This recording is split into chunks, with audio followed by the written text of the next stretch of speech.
I've always been interested in the juxtaposition of haves and have-nots and how you can have deep economic security for one person and then a few feet away from them have somebody who lives with almost none. I worked in China, Madagascar, France, and Senegal on issues around financial inclusion for a microfinance organization. It was very difficult at that time, and is still fairly hard, for people to prove that they're creditworthy and to get access to a loan.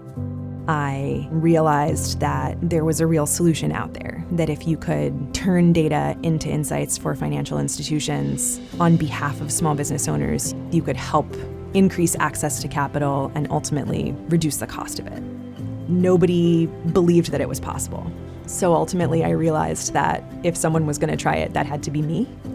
I started building technology and trying to build some solutions for access to credit in particular. And I realized I needed to go to grad school and I needed to understand more about management, technology, statistics, and social change.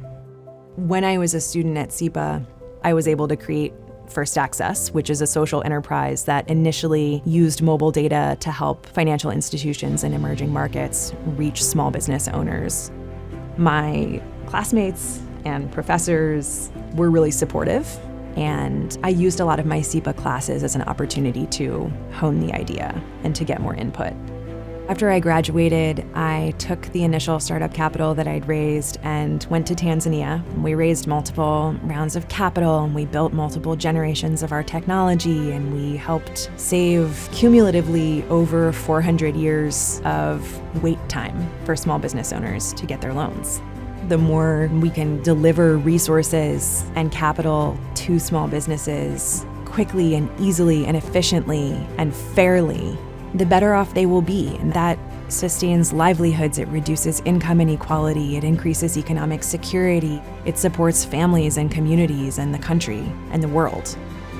It has been really important to me to keep an ongoing relationship with SEPA because it's been such a launch pad for me. Staying engaged with alumni and setting an example for students and helping them and just being there as a sounding board, building those relationships, being available.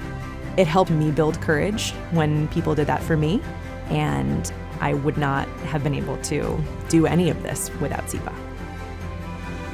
I rarely stop to kind of look back and think about what the effects of my work have been and what I've helped build with so many other people. This is an awesome opportunity to say thank you. And I am so grateful for the support and the ideas and the wisdom. What you can build and what that can accomplish is what gets me up in the morning.